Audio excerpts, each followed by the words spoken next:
వీళ్ళందరికీ ప్రభునామంలో వందనాలు తెలియజేస్తున్నాను. నిజంగా దైవజనులు సువార్థికులు మల్లికార్జున గారు 97 దినాల నుంచి వారు ఎంతగానో ప్రయాసపడ్డారు.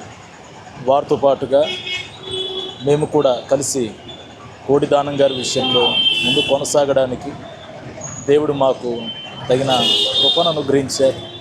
ముఖ్యంగా మార్కాపూర్లో కొంతమంది దైవజనులు వారు కొంతమంది ఫెలోషిప్లో ఉన్నటువంటి సేవకులు వారు రాలేకపోయినప్పటికీ వస్తే చాలా బాగుండేది, ప్రార్థన చేశారని నేను నమ్ముతూ ఉన్నాను.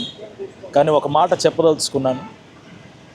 సేవకుల విషయంలో అయినా కానీ క్రైస్తవుల విషయంలో అయినా కానీ ఏదైనా ఇబ్బందికి గురైనప్పుడు తప్పకుండా మన ప్రజెన్స్ అనేది మనకు ఉండాలి తప్పనిసరిగా. అది స్టేషన్లో అయినా కానీ లేకపోతే ఎస్పీ కార్యాలయంలో అయినా కానీ సిఐ గారి కార్యాలయంలో అయినా కానీ సేవకులందరం కూడా కలిసికట్టుగా ఉండి, కొంతమంది పెద్దలు ఉన్నారు ఫెలోషిప్లో, ఎల్డర్స్గా ఉన్నవారు ఉన్నారు. దయచేసి చాలామంది రాలేకపోయారు.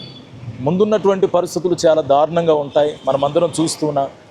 ఆంధ్ర రాష్ట్రంలో క్రైస్తవుల పైన, మందిరాల పైన, మన దళితుల పైన దయచేసి ఇకనైనా కానీ ఒక మాట మీద ఉందా, కలిసికట్టుగా మనము ప్రార్థన చేద్దాం, పోరాడడానికి ప్రయత్నం చేద్దాం. తప్పేం కాదు.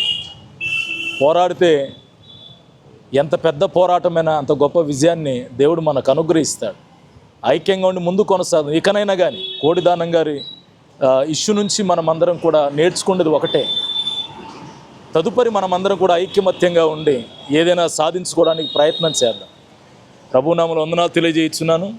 దైవజనులు సువార్థికులు మల్లికార్జున గారు చెప్పినట్లుగానే నెక్స్ట్ కోర్టులో ఛార్జ్ షీట్ దాఖలైన తర్వాత మందిర సామాగ్రి విషయం అయితేమి, మిగిలినటువంటి విషయాలు అయితేమి కోర్టులో తేల్చుకోవడానికి సిద్ధంగా ఉన్నాం. సో ప్రార్థన చేయండి.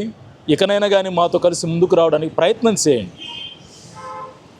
చాలామందికి కోడిదానం గారు తెలుసు, నేను కూడా వ్యక్తిగతంగా మీకు తెలుసు, పెద్దలు కూడా ఉన్నారు.